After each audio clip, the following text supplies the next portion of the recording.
ನಮಸ್ಕಾರ ಸ್ನೇಹಿತರೆ, super finance Kannada ಚಾನಲ್ಗೆ ಸ್ವಾಗತ. ಸ್ನೇಹಿತರೆ, ಇಂದು ಈ ವಿಡಿಯೋನಲ್ಲಿ ನಾವು ಬಹಳ ಮುಖ್ಯವಾದ ವಿಷಯದ ಬಗ್ಗೆ ಮಾತಾಡೋಣ. ಅದು ಏನಂದರೆ ಉಳಿತಾಯ, ಸೇವಿಂಗ್ಸ್ ಮತ್ತು ಹೂಡಿಕೆ, ಇನ್ವೆಸ್ಟ್ಮೆಂಟ್ಸ್. ಬಹುತೇಕ ಜನರಿಗೆ ಈ ಎರಡರ ಮಧ್ಯೆ ವ್ಯತ್ಯಾಸನೇ ಗೊತ್ತಿಲ್ಲ. ಕೆಲವರು ಹಣವನ್ನು ಬ್ಯಾಂಕ್ನಲ್ಲಿ ಇಟ್ಕೊಂಡು ಅಂದರೆ ಬ್ಯಾಂಕ್ನಲ್ಲಿ ಸೇವ್ ಮಾಡ್ತಾ ಹೋಗ್ತಾರೆ. ನಾನು ಸಹ ಹೂಡಿಕೆ ಮಾಡಿದ್ದೇನೆ ಅಂತ ತಪ್ಪಾಗಿ ಭಾವನೆ ತಿಳ್ಕೊಳ್ತಾರೆ. ಅಂದರೆ ಅವ್ರಿಗೆ ಸೇವಿಂಗ್ಸ್ ಅಂದರೆ ಏನು, ಹೂಡಿಕೆ ಅಂದರೆ ಏನು, ಅದರ ಬಗ್ಗೆ ಕ್ಲಾರಿಟಿ ಇಲ್ಲ. ಆದರೆ ಸ್ನೇಹಿತರೆ, ಉಳಿತಾಯ ಮತ್ತು ಹೂಡಿಕೆ ಎರಡೂ ಒಂದೇ ಅಲ್ಲ, ಅದು ತುಂಬಾ ಡಿಫ್ರೆಂಟ್. ಈ ವಿಡಿಯೋ ಮುಗಿಯುವಷ್ಟರೊಳಗೆ ನಿಮಗೆ ಉಳಿತಾಯ ಎಂದರೇನು, ಹೂಡಿಕೆ ಎಂದರೇನು, ಯಾವುದು ಯಾವಾಗ ಮಾಡಬೇಕು, ನಿಮ್ಮ ಹಣ ಹೇಗೆ ಬೆಳೆಸಬೇಕು ಎಲ್ಲವೂ ಸ್ಪಷ್ಟವಾಗಿ ಅರ್ಥ ಆಗುತ್ತೆ. ವಿಡಿಯೋನ ಕೊನೆ ತನಕ ನೋಡಿ. ನಂಬರ್ 1, ಉಳಿತಾಯ ಅಂದರೆ ಏನು? ನಾವು ಗಳಿಸುವ ಹಣದಲ್ಲಿ ಖರ್ಚು ಮಾಡಿದ ನಂತರ ಉಳಿಯುವ ಹಣವನ್ನು ಸುರಕ್ಷಿತವಾಗಿ ಉಳಿಸುವುದೇ ಉಳಿತಾಯ. ಅಂದರೆ ನಿಮಗೆ ಎಕ್ಸಾಂಪಲ್, ಒಂದು ಸಂಬಳ ಬರುತ್ತೆ ಅಂದ್ಕೊಳ್ಳಿ. ನಿಮ್ಮ ಸಂಬಳ ಒಂದು 20,000 ಇರುತ್ತೆ ಅಂದ್ಕೊಳ್ಳಿ ತಿಂಗಳಿಗೆ. ಅದರಲ್ಲಿ ಖರ್ಚೆಲ್ಲ ಹೋಗಿ ಒಂದು 15,000 ಖರ್ಚು ಮಾಡ್ತಾರೆ ನೀವು ಮಂತ್ಲಿ. ಇನ್ನೆಷ್ಟು ಮಿಕ್ಕುತ್ತೆ? 5,000 ಮಿಕ್ಕುತ್ತೆ. ಆ 5,000 ಮಿಕ್ಕದನ್ನು ನೀವೊಂದು ಬ್ಯಾಂಕಲ್ಲಿ ಸೇವ್ ಮಾಡ್ತಾ ಹೋಗ್ತೀರಾ. ಇದನ್ನು ಉಳಿತಾಯ ಅಂತ ಕರಿತೀವಿ. ಉಳಿತಾಯ ನೀವು ಎಲ್ಲೆಲ್ಲಿ ಮಾಡ್ಬೋದು ಅಂದರೆ, ಎಲ್ಲೆಲ್ಲಿ ಸೇವ್ ಮಾಡ್ಬೋದು ಉಳಿದಿರೋ ಅಮೌಂಟ್ನ ಅಂದರೆ ಬ್ಯಾಂಕ್ ಸೇವಿಂಗ್ಸ್ ಅಕೌಂಟಲ್ಲಿ ನೀವು ಮಾಡ್ಬೋದು, ಅಥವಾ FD ಫಿಕ್ಸ್ಡ್ ಡೆಪಾಸಿಟ್ ಕೂಡ ಮಾಡ್ಬೋದು, ಅಥವಾ ತಿಂಗಳ ಒಂದು 5,000 ಸೇವ್ ಬಂದಿರ್ತೀರ. ಒಂದು 6 ತಿಂಗಳಿಗೆ ಸ್ವಲ್ಪ ಅಮೌಂಟ್ ಆಗಿರುತ್ತೆ, ಅಥವಾ ಒಂದು ವರ್ಷಕ್ಕೆ ನಿಮ್ಮ ಹತ್ರ ಒಂದು ಲಂಪ್ಸಮ್ ಅಮೌಂಟ್ ಕ್ರಿಯೇಟ್ ಆಗಿರುತ್ತಲ್ವ, 5,000. ಅದನ್ನು ನೀವು FD ಕೂಡ ಮಾಡ್ಬೋದು ಬ್ಯಾಂಕಲ್ಲಿ, ಫಿಕ್ಸ್ಡ್ ಡೆಪಾಸಿಟ್ ಅಂತ, ಒಂದು 5 ವರ್ಷಕ್ಕೆ 10 ವರ್ಷಕ್ಕೆ ಈ ರೀತಿ. ಅದಾದಮೇಲೆ ರೆಕರೆಂಟ್ ಡೆಪಾಸಿಟ್ ಅಂದರೆ ನೀವು ಮಂತ್ಲಿ ಬಂದಿದ್ದನ್ನು ಹಂಗೆ ರೆಕರೆಂಟ್ ಡೆಪಾಸಿಟ್ ಮಾಡ್ಬೋದು ಬ್ಯಾಂಕಲ್ಲಿ. ಅದು ಸಹ ನಿಮ್ಮ ಸೇವಿಂಗ್ಸ್ ಕೆಳಗಡೆ ಬರುತ್ತೆ. ಇದಕ್ಕೆ ಸ್ವಲ್ಪ ಇಂಟ್ರೆಸ್ಟ್ ಕೊಡ್ತಾರೆ ಅವರು ಬ್ಯಾಂಕವರು, ಬಟ್ ತುಂಬ ಕಮ್ಮಿ ಇರುತ್ತೆ. ಅಂದರೆ ಇನ್ಫ್ಲೇಷನ್ಗಿಂತ ಕಮ್ಮಿ ಇರುತ್ತೆ. ಇನ್ಫ್ಲೇಷನ್ನ ಬೀಟ್ ಮಾಡೋಕ್ಕಾಗಲ್ಲ ನಮ್ಮ ಸೇವಿಂಗ್ಸಲ್ಲಿ. ಮತ್ತು ನಮ್ಮ ಕೈಯಲ್ಲಿ ಕ್ಯಾಶ್ ರೂಪದಲ್ಲಿ ಇಟ್ಕೊಳ್ಳೋದು, ಸೇವಿಂಗ್ಸ್ ಅಕೌಂಟಲ್ಲಿ ಇಟ್ಕೊಳ್ಳೋದು, ಅಥವಾ ನಮ್ಮ ಕೈಯಲ್ಲಿ ಕ್ಯಾಶ್ ಇಟ್ಕೊಳ್ಳೋದು, ಇದನ್ನು ಉಳಿತಾಯ ಮಾಡೋ ಒಂದು ಪದ್ಧತಿ ಅಂತ ಕರಿತೀವಿ. ಈ ಉಳಿತಾಯದ ಉದ್ದೇಶ ಏನು ಅಂದರೆ, ನೀವು ಅಮೌಂಟ್ನ ಏನಕ್ಕೆ ಸೇವ್ ಮಾಡ್ತಾ ಇದ್ದೀರಾ? ತುರ್ತು ಪರಿಸ್ಥಿತಿಗೆ. ಅಂದರೆ ಯಾವತ್ತು ಲೈಫ್ ಅನ್ಪ್ರಿಡಿಕ್ಟಬಲ್ ಅಂತ ಹೇಳ್ತಾ ಇರ್ತೀನಲ್ವ, ಅನಿರೀಕ್ಷಿತ ಏನಾದ್ರು ಖರ್ಚುಗಳು ಬಂದರೆ, ಯಾವುದೇ ಕಾಯಿಲೆಗಳು ಬಂದರೆ, ಆ ರೀತಿ ಏನಾದರೂ ಒಂದು ತುರ್ತು ಎಮರ್ಜೆನ್ಸಿ ಪರಿಸ್ಥಿತಿಗೆ ಯೂಸ್ ಆಗುತ್ತೆ ಅಂತ ನಾವು ಈ ಒಂದು ಅಮೌಂಟ್ನ ಸೇವ್ ಮಾಡ್ತಾ ಇರ್ತೀವಿ. ಈ ಒಂದು ಉಳಿತಾಯ ಮಾಡೋ ಉದ್ದೇಶ ಅದಾಗಿರುತ್ತೆ ನಮ್ಮದು. ಅದಾದಮೇಲೆ ಭದ್ರತೆಗಾಗಿ, ಅಂದರೆ ನಮ್ಮ ಒಂದು ಜೀವನದಲ್ಲಿ ಸೆಕ್ಯೂರಿಟಿಗಾಗಿ ನಮಗೊಂದು ಧೈರ್ಯ ಇರುತ್ತೆ. ಯಾವುದೇ ಒಂದು ಪರಿಸ್ಥಿತಿನಲ್ಲೂ ನಮ್ಮ ಹತ್ರ ಸ್ವಲ್ಪ ಅಮೌಂಟ್ ಸೇವ್ ಮಾಡಿ ಇಟ್ಕೊಂಡಿದ್ರೆ ನಮಗೊಂದು ಪೀಸ್ಫುಲ್ ಮೈಂಡ್ ಇರುತ್ತೆ. ಅದಾದಮೇಲೆ ನಮಗೊಂದು ಸೆಕ್ಯೂರಿಟಿ ಇರುತ್ತೆ. ಯಾವುದೇ ಬೇರೆಯವ್ರ ಹತ್ರ ಹೋಗಿ ಸಾಲ ಮಾಡಬೇಕಾದ ಅವಶ್ಯಕತೆ ಇರೋದಿಲ್ಲ, ಯಾವುದೇ ಟೆನ್ಷನ್ ಇರೋದಿಲ್ಲ. ಅದೇ ರೀತಿ ಮನಸ್ಸಿಗೆ ಒಂದು ನೆಮ್ಮದಿ ಅನ್ನೋದು ಇರುತ್ತೆ. ನಮ್ಮ ಹತ್ರ ಒಂದು ಸ್ವಲ್ಪ ಅಮೌಂಟ್ ಇದ್ದರೆ ನಮಗೊಂದು ಧೈರ್ಯ, ಏನಾದರೂ ಒಂದು ಹೆಚ್ಚು ಕಮ್ಮಿ ಲೈಫಲ್ಲಿ ಆದ್ರೂ ನಾವು ಫೇಸ್ ಮಾಡ್ಬೋದು. ಹಣಕಾಸಿನ ವಿಚಾರದಲ್ಲಿ ಯಾವುದೇ ಒಂದು ಹೆಚ್ಚು ಕಮ್ಮಿ, ಯಾವುದೇ ಒಂದು ತುರ್ತು ಪರಿಸ್ಥಿತಿ ಬಂದರೂ ನಾವು ಫೇಸ್ ಮಾಡ್ಬೋದು ಅಂತ ಒಂದು ಪೀಸ್ಫುಲ್ ಮೈಂಡ್ ನಮ್ಮಲ್ಲಿ ಇರುತ್ತೆ. ಇದನ್ನು ನಾವು ಉಳಿತಾಯ, ಸೇವಿಂಗ್ಸ್ ಅಂತ ಕರಿತೀವಿ. ನೆಕ್ಸ್ಟ್, ಹೂಡಿಕೆ ಎಂದರೇನು, ಇನ್ವೆಸ್ಟ್ಮೆಂಟ್ ಎಂದರೇನು? ಹಣವನ್ನು ಭವಿಷ್ಯದಲ್ಲಿ ಹೆಚ್ಚು ಲಾಭ ಪಡೆಯಲು ಬೇರೆ ಬೇರೆ ಜಾಗಗಳಲ್ಲಿ ಬಳಸುವುದೇ ಹೂಡಿಕೆ. ಅರ್ಥ ಆಯ್ತಾ?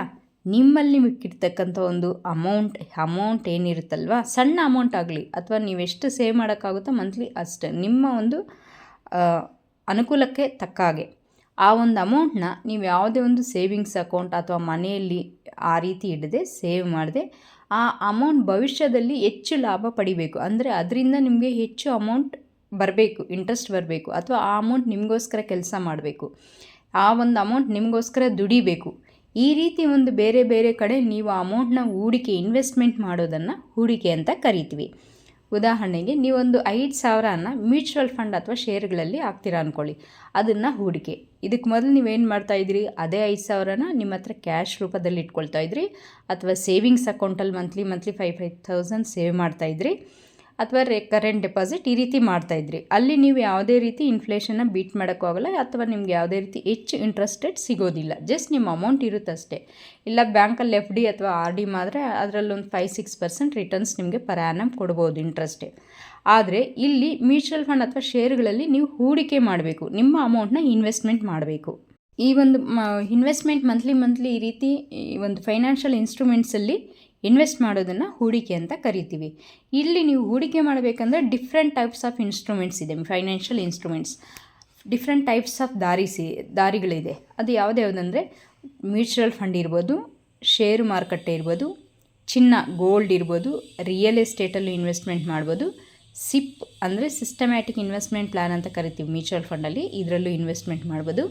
PPF ಅಂದರೆ ಪಬ್ಲಿಕ್ ಪ್ರಾವಿಡೆಂಟ್ ಫಂಡ್ ಅಂತ ಕರಿತೀವಿ. ಇದು ಬ್ಯಾಂಕಲ್ಲೂ ಅವೈಲೇಬಲ್ ಇದೆ, ಪೋಸ್ಟ್ ಆಫೀಸಲ್ಲೂ ಅವೈಲೇಬಲ್ ಇದೆ, ಇದರಲ್ಲೂ ಇನ್ವೆಸ್ಟ್ಮೆಂಟ್ ಮಾಡ್ಬೋದು. And NPS national pension scheme ಅಂತಲೂ ಇದೆ, ಇದರಲ್ಲೂ ಸಹ ನೀವು ಇನ್ವೆಸ್ಟ್ಮೆಂಟ್ ಮಾಡ್ಬೋದು. ಇದು ಸಹ ಬ್ಯಾಂಕಲ್ಲೂ ಅವೈಲೇಬಲ್ ಇದೆ, ಪೋಸ್ಟ್ ಆಫೀಸ್ಗಳಲ್ಲೂ ನಿಮಗೆ ಸಿಗುತ್ತೆ. ಈ ರೀತಿ ಒಂದು ಯೋಜನೆಯಲ್ಲಿ ನೀವು ಅಮೌಂಟ್ನ ಹೂಡಿಕೆ ಮಾಡೋದ್ರಿಂದ ನಿಮ್ಮ ಅಮೌಂಟ್ ಬೆಳೀತಾ ಹೋಗುತ್ತೆ. ಇಲ್ಲಿ ನಿಮಗೆ ಹೂಡಿಕೆಯ ಉದ್ದೇಶ ಏನು ಅಂದರೆ ನೀವು ಯಾಕೆ ಅಮೌಂಟ್ನ ಹೂಡಿಕೆ ಮಾಡಬೇಕು, ಸೇವ್ ಮಾಡಬಾರ್ದು ಯಾಕೆ? ಹೂಡಿಕೆ ಮಾಡೋದ್ರಿಂದ ನಿಮಗೆ ಏನು ಲಾಭ ಸಿಗುತ್ತೆ ಅಂದರೆ ಹಣ ಹೆಚ್ಚಿಸುವುದು, ಅಂದರೆ ನಿಮ್ಮ ಒಂದು ಅಮೌಂಟ್ನ ಡಬಲ್ ಮಾಡ್ಬೋದು ಅಥವಾ ತ್ರಿಬಲ್ ಮಾಡೋದು, ನಿಮ್ಮ ಒಂದು ಅಮೌಂಟ್ನ ಬೆಳೆಸ್ಬೋದು. ಒಂದು ನಂಬರ್ 2, ಹಣದುಬ್ಬರವನ್ನು ಸೋಲಿಸೋದು, ಅಂದರೆ ನೀವು ಹಣದುಬ್ಬರವನ್ನು ಬೀಟ್ ಮಾಡ್ಬೋದು, ಅಂದರೆ ಇನ್ಫ್ಲೇಷನ್ ಅಂತ ಕರಿತೀವಿ. ನಮ್ಮ ಒಂದು ಇಂಡಿಯಾನಲ್ಲಿ ಅಪ್ರಾಕ್ಸ್ 6 to 6.5% ಇನ್ಫ್ಲೇಷನ್ ಇರುತ್ತೆ ಅಂದ್ಕೊಳ್ಳಿ ಪರ್ ಆ್ಯನಮ್. ನೀವು ಆ ಒಂದು 6 to 6.5%ನ ಬೀಟ್ ಮಾಡಿ ನಿಮ್ಮ ರಿಟರ್ನ್ಸ್ ಗಳಿಸಬೇಕು. ನಿಮ್ಗೆ ಏನು ಇಂಟ್ರೆಸ್ಟ್ ಬರುತ್ತಲ್ವ ನಿಮ್ಗೆ, ಅಥವಾ ನಿಮ್ಮ ಹೂಡಿಕೆ ಮಾಡಿರೋ ಅಮೌಂಟಲ್ಲಿ ಏನು ಇಂಟ್ರೆಸ್ಟ್ ಅಮೌಂಟ್ ಬರುತ್ತಲ್ವ, ಏನು ರಿಟರ್ನ್ಸ್ ಬರುತ್ತಲ್ವ, ಅದನ್ನು ಬೀಟ್ ಮಾಡಬೇಕು. ಆವಾಗ ತಾನೇ ನಮ್ಮ ಒಂದು ಅಮೌಂಟ್ನ ನಾವು ಹೆಚ್ಚು ಮಾಡೋದಕ್ಕೆ ಸಾಧ್ಯ ಆಗುತ್ತೆ. ಅದಾದಮೇಲೆ ನಾವು ಫೈನಾನ್ಷಿಯಲಿನೇ ಸೆಕ್ಯೂರ್ ಆಗೋದಕ್ಕೆ ಸಾಧ್ಯ ಆಗುತ್ತೆ. ಇನ್ನೊಂದು ಆರ್ಥಿಕ ಸ್ವಾತಂತ್ರ್ಯ, ಅಂದರೆ ಫೈನಾನ್ಷಿಯಲಿ ನಾವು ಒಂದು ಫ್ರೀಡಮ್ನ ಪಡ್ಕೋಬೇಕಂದ್ರೆ ಡೆಫಿನೆಟ್ಟಾಗಿ ನಮ್ಮ ಒಂದು ಏನು ಉಳಿತಾಯ ಮಾಡಿರ್ತೀವಲ್ವ ಆ ಒಂದು ಹಣ ನಮಗಾಗಿ ಕೆಲಸ ಮಾಡಬೇಕು. ಆ ರೀತಿ ಕೆಲಸ ಮಾಡಬೇಕಂದ್ರೆ ಡೆಫಿನೆಟ್ಟಾಗಿ ನಾವು ಹೂಡಿಕೆ ಮಾಡಲೇಬೇಕು. ಸ್ನೇಹಿತರೆ, ಇವಾಗ ಹೂಡಿಕೆ ಎಂದರೇನು, ಉಳಿತಾಯ ಎಂದರೇನು ಅಂತ ಕ್ಲಾರಿಟಿ ಬಂತು. ಹೂಡಿಕೆಗೂ ಮತ್ತು ಉಳಿತಾಯಕ್ಕೂ ಇರುವ ಡಿಫ್ರೆನ್ಸ್ ಏನಂತ ತಿಳ್ಕೊಳ್ಳೋಣ. ಉಳಿತಾಯ ಬಂದು ತುಂಬ ಕಡಿಮೆ ರಿಸ್ಕ್ ಇರುತ್ತೆ. ಉಳಿತಾಯ ಮಾಡೋದ್ರಲ್ಲಿ ಯಾವುದೇ ನಿಮ್ಗೆ ರಿಸ್ಕ್ ಇರೋದಿಲ್ಲ. ನೀವೆಲ್ಲಿ ಸೇವ್ ಮಾಡಿದ್ರು ಅಥವಾ ಒಂದು ಬ್ಯಾಂಕಲ್ಲಿ ಹಾಕಿದ್ರು ನಿಮ್ಮ ಅಮೌಂಟ್ ಸೇಫ್, ನಿಮ್ಗೆ ಯಾವುದೇ ರೀತಿ ರಿಸ್ಕ್ ಇರೋದಿಲ್ಲ. 0% ರಿಸ್ಕ್ ಇರುತ್ತೆ ಉಳಿತಾಯನಲ್ಲಿ. ಹೂಡಿಕೆನಲ್ಲಿ ನಿಮ್ಮ ಒಂದು ರಿಸ್ಕ್ ಎಬಿಲಿಟಿ ಮೇಲೆ ನೀವು ರಿಸ್ಕ್ ತೊಗೋಬೋದು. ಹೂಡಿಕೆನಲ್ಲಿ ಮೀಡಿಯಮ್ ರಿಸ್ಕ್ ಇರುತ್ತೆ, ಲೋ ರಿಸ್ಕ್ ಇರುತ್ತೆ, ಅಥವಾ ಹೈ ರಿಸ್ಕ್ ಕೂಡ ಇರುತ್ತೆ. ಅದೇ ರೀತಿ ನೀವು ಯಾವ ರೀತಿ ರಿಸ್ಕ್ ತೊಗೊಳಕ್ಕೆ ಇಷ್ಟಪಡ್ತೀರೋ ಆ ರೀತಿ ರಿಟರ್ನ್ಸ್ ಕೂಡ ಸಿಗುತ್ತೆ ಹೂಡಿಕೆನಲ್ಲಿ. ರಿಟರ್ನ್ಸ್ ಏನಿರುತ್ತೆ ಅಂದರೆ ಉಳಿತಾಯ ಮಾಡೋ ಅಮೌಂಟಲ್ಲಿ ನಿಮಗೆ ತೀರಾ ಕಡಿಮೆ ಲಾಭ ಇರುತ್ತೆ. ಅದರಲ್ಲಿ ನಿಮ್ಗೆ ಯಾವುದೇ ರೀತಿ ಲಾಭ ಇರೋದಿಲ್ಲ. ಈವನ್ ನೀವು ಇನ್ಫ್ಲೇಷನ್ ಕೂಡ ಬೀಟ್ ಮಾಡೋಕ್ಕಾಗಲ್ಲ. ಅದೇ ರೀತಿ ಹೂಡಿಕೆಯಲ್ಲಿ ನಿಮಗೆ ರಿಟರ್ನ್ಸ್ ಅನ್ನೋದು ಹೆಚ್ಚು, ನೀವು ರಿಟರ್ನ್ನ ಪಡ್ಕೊಳ್ಳೋಕ್ಕೆ ಹೆಚ್ಚು ಅಮೌಂಟ್ ಗಳಿಸೋದಕ್ಕೆ ಸಾಧ್ಯತೆ ಇದೆ. ಇನ್ನೊಂದು ಸುರಕ್ಷತೆ, ಅಂದರೆ ನಿಮ್ಮ ಒಂದು ಏನು ಉಳಿತಾಯ ಅಮೌಂಟ್ ಇರುತ್ತಲ್ವ ಇದು ಯಾವುದೇ ರಿಸ್ಕ್ ಇಲ್ಲ. ಅದೇ ರೀತಿ 100% ಸೆಕ್ಯೂರಿಟಿ ಆಗಿರುತ್ತೆ, ಅಂದರೆ ಸುರಕ್ಷಿತವಾಗಿರುತ್ತೆ. ನೀವು ಯಾವುದಾದ್ರೂ ಒಂದು ಬ್ಯಾಂಕಲ್ಲೂ ಅಥವಾ FD, RD, ಪೋಸ್ಟ್ ಆಫೀಸ್ ಈ ರೀತಿ ಮಾಡೋದ್ರಲ್ಲಿ ನಿಮ್ಗೆ 100% ಸುರಕ್ಷತೆ ಅನ್ನೋದು ನಿಮ್ಮ ಅಮೌಂಟ್ಗಿರುತ್ತೆ. ಬಟ್ ಹೂಡಿಕೆ ಮಾಡೋವಾಗ ಈ ಒಂದು ಸುರಕ್ಷತೆ ಕಡಿಮೆ ಇರುತ್ತೆ. ನೀವು ಅದ್ರ ಬಗ್ಗೆ ಜ್ಞಾನ ಪಡ್ಕೊಂಡು ಅದ್ರ ಬಗ್ಗೆ ತಿಳ್ಕೊಂಡು ನೀವು ಹೂಡಿಕೆ ಮಾಡಬೇಕು. ಎಲ್ಲಿ ಮಾಡ್ತಾಯಿದ್ದೀರಾ, ಅದೆಷ್ಟು ರಿಸ್ಕ್ ಇದೆ, ನಿಮ್ಗೆ ಎಷ್ಟು ರಿಟರ್ನ್ಸ್ ಬರುತ್ತೆ, ನಿಮ್ಮ ಒಂದು ರಿಸ್ಕ್ ಕ್ಯಾಪಬಿಲಿಟಿ ಏನಿದೆ, ಇದನ್ನೆಲ್ಲ ನೀವು ಅರ್ಥ ಮಾಡಿಕೊಂಡು ಹೂಡಿಕೆ ಮಾಡಬೇಕಾಗುತ್ತೆ.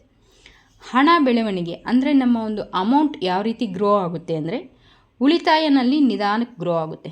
ಅಂದರೆ ಯಾವುದೇ ರೀತಿ ಗ್ರೋತ್ ಅಷ್ಟು ಬೇಗ ನೀವು ತಗೊಳ್ಳೋದಕ್ಕಾಗೋದಿಲ್ಲ. ಉಳಿತಾಯನಲ್ಲಿ ತುಂಬ ಕಡಿಮೆ ಇರುತ್ತೆ. ಆದರೆ ಹೂಡಿಕೆಯಲ್ಲಿ ನಿಮ್ಮ ಒಂದು ಮನಿ ತುಂಬ ಬೇಗ ಗ್ರೋ ಆಗುತ್ತೆ. ಅದಾದಮೇಲೆ ಇನ್ಫ್ಲೇಷನ್ನ ನಾವು ಬೀಟ್ ಮಾಡೋದ್ರಲ್ಲಿ ನೋಡಿದ್ರೆ ಉಳಿತಾಯನಲ್ಲಿ ನೀವು ಇನ್ಫ್ಲೇಷನ್ನ ಬೀಟ್ ಮಾಡೋದಕ್ಕೆ ಸಾಧ್ಯನೇ ಇಲ್ಲ. ಬಟ್ ಹೂಡಿಕೆಯಲ್ಲಿ ಇನ್ಫ್ಲೇಷನ್ನ ಡೆಫಿನೆಟಾಗಿ ನೀವು ಬೀಟ್ ಮಾಡ್ಬೋದು. ಉಳಿತಾಯನಲ್ಲಿ ನಿಮಗೆ ಸ್ವಲ್ಪ ಟೈಮ್ಸ್ ತೊಗೊಂಡ್ರೂ ಸಾಕು, ಅಂದರೆ ಒಂದು 5 years 3 years 6 months ಆದರೂ ಸ್ವಲ್ಪ ಅಮೌಂಟ್ನ ನೀವು ಸೇವ್ ಮಾಡ್ಕೊಬಿಡ್ತೀರಾ. ಬಟ್ ಹೂಡಿಕೆ ಮಾಡೋ ಅಮೌಂಟು ನಿಮ್ಮ ಒಂದು ಸಂಪತ್ತು ಸೃಷ್ಟಿ ಮಾಡಬೇಕು ಅಂದರೆ ನೀವೊಂದು ವೆಲ್ತ್ನ ಕ್ರಿಯೇಟ್ ಮಾಡಬೇಕಂದ್ರೆ it's A long time process. ಅಂದರೆ ತುಂಬ ದೀರ್ಘಾವಧಿಗೆ ನೀವು ಹೂಡಿಕೆ ಮಾಡಿದ್ರೆ ನಿಮ್ಮ ಒಂದು ಸಂಪತ್ತು ಕ್ರಿಯೇಟ್ ಆಗುತ್ತೆ. ಇಲ್ಲಿ ಉಳಿತಾಯ ಅನ್ನೋದು ಒಂದು ಸಿಂಪಲ್ಲಾಗಿ ಹೇಳ್ಬೇಕಂದ್ರೆ ನಿಮ್ಮ ಹಣನ ನೀವು ಕಾಪಾಡ್ಕೊಳ್ಳೋದು. ಉಳಿತಾಯ ಅಂದರೆ ಹಣವನ್ನು ಕಾಪಾಡೋದು, ನಿಮ್ಮ ಹಣನ ನೀವು ಕಾಪಾಡ್ಕೊಳ್ತೀರ. ಹೂಡಿಕೆ ಅಂದರೆ ಹಣನ ಬೆಳೆಸೋದು, ಮನಿನ ಗ್ರೋ ಮಾಡೋದನ್ನು ಹೂಡಿಕೆ ಅಂತ ಕರಿತೀವಿ. ಇದಕ್ಕೊಂದು ಎಕ್ಸಾಂಪಲ್ ತಗೊಳ್ಳೋಣ. ರವಿ ಪ್ರತಿ ತಿಂಗಳು 5,000 ಬ್ಯಾಂಕ್ನಲ್ಲಿ ಇಡ್ತಾರೆ, ಸೇವ್ ಮಾಡ್ತಾ ಬರ್ತಾರೆ. 10 ವರ್ಷ ಆದಮೇಲೆ ಹಣ ಉಳಿಯುತ್ತೆ, ಆದರೆ ಲಾಭ ತುಂಬ ಕಡಿಮೆ ಇರುತ್ತೆ. 5 ವರ್ಷ ಮಂತ್ಲಿ ಸೇವ್ ಮಾಡ್ಕೊಬಂದ್ರೂ ಅವ್ನಿಗೆ ಲಾಭ ತುಂಬ ಕಡಿಮೆ ಬರುತ್ತೆ, ಬಟ್ ಅಮೌಂಟ್ ಇರುತ್ತೆ. 10 ವರ್ಷದಲ್ಲಿ ಅವನ ಹತ್ರ ಉಳಿತಾಯ ಆಗಿರೋ ಅಮೌಂಟ್ಸ್ ಇರುತ್ತೆ. ಅದೇ ಸುನೀಲ್ 2,000 ಮಾತ್ರ ಉಳಿತಾಯ ಮಾಡ್ತಾನೆ. 2,000 ಉಳಿತಾಯ ಮಾಡ್ತಾನೆ ಅಂದರೆ ಸೇವಿಂಗ್ಸ್ ಅಕೌಂಟಲ್ಲಿ ಸೇವ್ ಮಾಡ್ತಾ ಬರ್ತಾನೆ. ಇನ್ನು 3,000 ಏನು ಇರುತ್ತಲ್ವ 5,000ನಲ್ಲಿ, ಈ 3,000ನ ಸಿಪ್ ಮಾಡ್ತಾರೆ, ಅಂದರೆ ಸಿಸ್ಟಮ್ಯಾಟಿಕ್ ಇನ್ವೆಸ್ಟ್ಮೆಂಟ್ ಪ್ಲ್ಯಾನ್ ಅಂತ ಹೂಡಿಕೆ ಮಾಡ್ತಾರೆ ಇದನ್ನು ಮ್ಯೂಚುವಲ್ ಫಂಡಲ್ಲಿ. 10 ವರ್ಷಗಳ ನಂತರ ರವಿ ಹಣ ಕಡಿಮೆ ಗ್ರೋ ಆಗಿರುತ್ತೆ. ರವಿ ಇರ್ತಕ್ಕಂಥ ಒಂದು ಅಮೌಂಟ್ ಏನಿರುತ್ತಲ್ವ ಅದು ಕಡಿಮೆ ಗ್ರೋ ಆಗಿರುತ್ತೆ. ಬಟ್ ಸುನೀಲ್ ಹತ್ರ ಇರ್ತಕ್ಕಂಥ ಒಂದು ಅಮೌಂಟ್ ಹೆಚ್ಚು ಗ್ರೋ ಆಗಿರುತ್ತೆ, ಯಾಕಂದರೆ ಅವರು ಅಮೌಂಟ್ನ ಹೂಡಿಕೆ ಮಾಡಿರ್ತಾರೆ. ಇದರಲ್ಲಿ ಡಿಫ್ರೆಂಟ್ ಏನಂದರೆ ಹೂಡಿಕೆಗೂ ಉಳಿತಾಯಕ್ಕೂ ಹೂಡಿಕೆಗೆ ಶಕ್ತಿ ಜಾಸ್ತಿ. ಅಂದರೆ ನಮ್ಮ ಅಮೌಂಟ್ನ ಗ್ರೋ ಮಾಡಬೇಕಂದ್ರೆ ಡೆಫಿನೆಟ್ಟಾಗಿ ನಾವು ಹೂಡಿಕೆ ಮಾಡಲೇಬೇಕು. ಬಟ್ ಉಳಿಕೆ ಮತ್ತು ಹೂಡಿಕೆ ಈ ಎರಡಕ್ಕೂ ಮೊದಲು ನೀವೊಂದು ಕೆಲಸ ಮಾಡಬೇಕು. ಏನಂದರೆ 3 ರಿಂದ 6 ತಿಂಗಳವರೆಗೆ ಉಳಿತಾಯ ಆಗೋಷ್ಟು ಎಮರ್ಜೆನ್ಸಿ ಫಂಡನ್ನ ರೆಡಿ ಮಾಡಬೇಕು.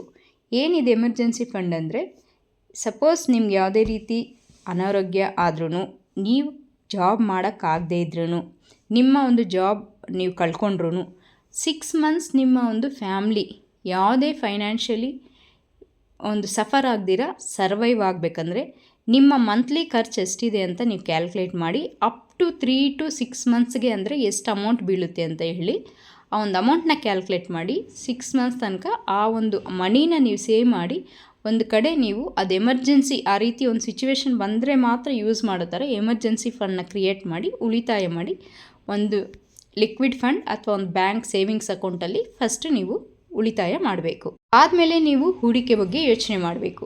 ಅದು ದೀರ್ಘಕಾಲದ ಗುರಿಗಳಾಗಿರಬೇಕು. ಯಾವ ರೀತಿ ಅಂದರೆ ಮನೆ ಕಟ್ಟೋದಿರ್ಬೋದು, ಮಕ್ಕಳ ಶಿಕ್ಷಣ ಇರ್ಬೋದು, ನಿಮ್ಮ ರಿಟೈರ್ಮೆಂಟ್ ಪ್ಲ್ಯಾನಿಂಗ್ ಇರ್ಬೋದು. ಈ ರೀತಿ ಒಂದು ಲಾಂಗ್ ಟರ್ಮ್ ಗೋಲ್ಸ್ಗೆ ನೀವು ಅಮೌಂಟ್ನ ಹೂಡಿಕೆ ಮಾಡಬೇಕು. ಸ್ನೇಹಿತರೆ, ಉಳಿತಾಯವೂ ಅಗತ್ಯ, ಹೂಡಿಕೆಯೂ ಅಗತ್ಯ. ಕೇವಲ ಉಳಿತಾಯ ಹಣ ಬೆಳೆಸಲು ಸಾಧ್ಯವಿಲ್ಲ. ಕೇವಲ ಹೂಡಿಕೆ ಕೂಡ ಅಪಾಯ ಹೆಚ್ಚು. ಸ್ವಲ್ಪ ಅಮೌಂಟ್ನು ನಾವು ಎಮರ್ಜೆನ್ಸಿ ಫಂಡಾಗಿ ಸೇವ್ ಮಾಡಿ ಇಡಬೇಕು. ಸರಿಯಾದ ಸಮತೋಲನವೇ ಈ ಒಂದು ನಮ್ಮ ಫೈನಾನ್ಷಿಯಲ್ ಸಕ್ಸಸ್. ಓಕೆ, ಈ ವಿಡಿಯೋ ನಿಮಗೆ ಇಷ್ಟವಾದರೆ, ಉಪಯೋಗವಾದರೆ ಲೈಕ್ ಮಾಡಿ, ಶೇರ್ ಮಾಡಿ ಹಾಗೂ ಸಬ್ಸ್ಕ್ರೈಬ್ ಮಾಡಿ. ಅದೇ ರೀತಿ ಕೊನೆಯದಾಗಿ ಒಂದು ಮಾತು ಹೇಳೋದಕ್ಕೆ ಇಷ್ಟಪಡ್ತೀನಿ. ಸ್ನೇಹಿತರೆ, ನಿಮ್ಗೆ ಯಾರಿಗಾದರೂ ಶೇರ್ ಮಾರ್ಕೆಟ್ ಬಗ್ಗೆ ಇಂಟ್ರೆಸ್ಟ್ ಇದೆ, ಅದರ ಬಗ್ಗೆ ನೀವು ಒಂದು ತಿಳ್ಕೋಬೇಕು ಅನ್ನೋ ಒಂದು ಆಸಕ್ತಿ ಇದ್ದರೆ, ಅದರಲ್ಲಿ ಯಾವ ರೀತಿ ಇನ್ವೆಸ್ಟ್ಮೆಂಟ್ ಮಾಡಬೇಕು, ಯಾವ ರೀತಿ ನಿಮ್ಮ ಒಂದು ಫೈನಾನ್ಷಿಯಲ್ ಪ್ಲ್ಯಾನಿಂಗ್ನ ಪಡ್ಕೋಬೇಕು ಅನ್ನೋ ಒಂದು ಹೇಮ್ ಏನಾದರೂ ಇದ್ದರೆ, ಒಂದು ಗುರಿ ಇದ್ದರೆ, ನಾನು ಒಂದು ಡಿಸ್ಕ್ರಿಪ್ಷನಲ್ಲಿ ಒಂದು ಲಿಂಕ್ನ ಕೊಟ್ಟಿರ್ತೀನಿ. ಅದನ್ನು ಕ್ಲಿಕ್ ಮಾಡಿ ನಿಮಗೆ ಒಂದು ಫ್ರೀ ವೆಬಿನಾರ್ ಸಿಗುತ್ತೆ, ಅದನ್ನು ಅಟೆಂಡ್ ಮಾಡಿ. ನಿಮಗೆ ಓಕೆ ಅನಿಸಿದ್ರೆ ಅಲ್ಲಿ ನೀವೊಂದು ಶೇರ್ ಮಾರ್ಕೆಟ್ ಕೋರ್ಸ್ನ ತೊಗೋಬೋದು. ಅದರಲ್ಲಿ ಬರೀ ಶೇರ್ ಮಾರ್ಕೆಟ್ ಬಗ್ಗೆ ಮಾತ್ರ ಹೇಳ್ಕೊಡೋದಿಲ್ಲ. Share market, mutual funds, financial instruments, gold, bonds, silver, ಈ ರೀತಿ ನಾನಾ ಫೈನಾನ್ಷಿಯಲ್ ಇನ್ಸ್ಟ್ರೂಮೆಂಟ್ಸ್ ಬಗ್ಗೆ ನಿಮಗೆ ಇನ್ಫಾರ್ಮೇಷನ್ ತಿಳಿಸ್ಕೊಡ್ತಾರೆ. ಅದು ಲೈಫ್ ಟೈಮ್ ಆ್ಯಕ್ಸೆಸ್ ಆಗಿರುತ್ತೆ, ಲೈಫ್ ಟೈಮ್ ನಿಮಗೆ ತಿಳಿಸ್ಕೊಡ್ತಾರೆ. ನೀವು ಇಂಟ್ರೆಸ್ಟ್ ಇದ್ದವರು ಆ ಲಿಂಕ್ನ ಕ್ಲಿಕ್ ಮಾಡಿ ಜಾಯಿನ್ ಆಗ್ಬೋದು. ಥ್ಯಾಂಕ್ ಯು, ಧನ್ಯವಾದಗಳು.